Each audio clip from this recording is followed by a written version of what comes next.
ഇവനിങ്ങനെ ഒരാളെ കൂടെ സംസാരിച്ചുകൊണ്ടിരിക്കുകയായിരുന്നു.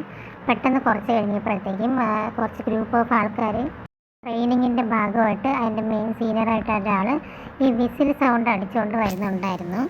ഈ വിസിൽ സൗണ്ട് കേൾക്കുമ്പോഴത്തേക്കും ഇവന് പെട്ടെന്ന് വല്ലാത്തൊരു അസ്വസ്ഥതയൊക്കെ വരുന്നുണ്ട്.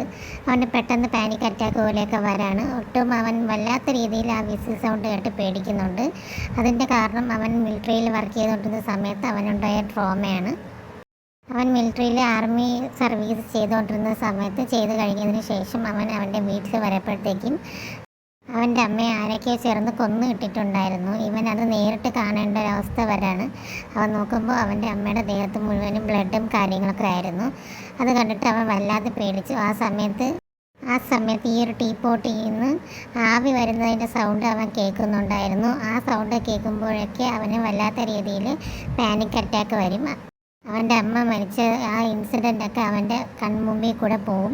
അത് കാരണമാണ് അവന് വല്ലാത്തൊരു ബുദ്ധിമുട്ടും പാനിക് അറ്റാക്ക് പോലെയൊക്കെ വന്നത്. അവനൊട്ടും തന്നെ ബ്രീത്ത് എടുക്കാൻ പറ്റാത്തൊരവസ്ഥയാണ്.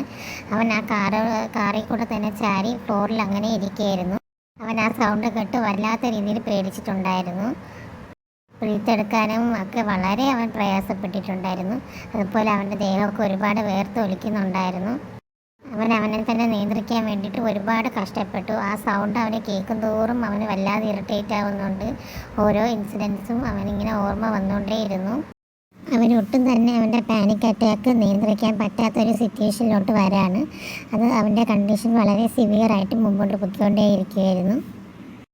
ആ വിസിൽ സൗണ്ട് അവിടെ നിന്ന് മായുന്നത് വരയ്ക്കും അവന് ഒട്ടും തന്നെ നിൽക്കാൻ പോലും പറ്റാത്തൊരവസ്ഥയായിട്ട് വന്നുകൊണ്ടിരിക്കുകയായിരുന്നു.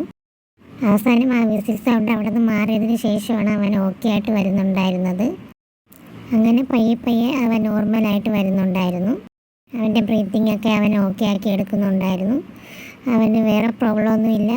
അവൻ്റെ കണ്ടീഷൻ പഴയതുപോലെ ആയിട്ടുണ്ടായിരുന്നു. എന്നിട്ട് അവൻ ആരും കാണാതെ ഉടനെ തന്നെ അവിടെ നിന്ന് വണ്ടി എടുത്തുകൊണ്ട് പോവുകയാണ് ചെയ്തത്. അവൻ്റെ ഈ സിറ്റുവേഷൻ അവൻ്റെ കൂടെയുള്ളവരോ ആരും തന്നെ അറിയണമെന്ന് അവനൊട്ടും ആഗ്രഹമില്ലായിരുന്നു. അടുത്തൊരു വീഡിയോ ആയിട്ട് വീണ്ടും വരുന്നതായിരിക്കും. Thank you.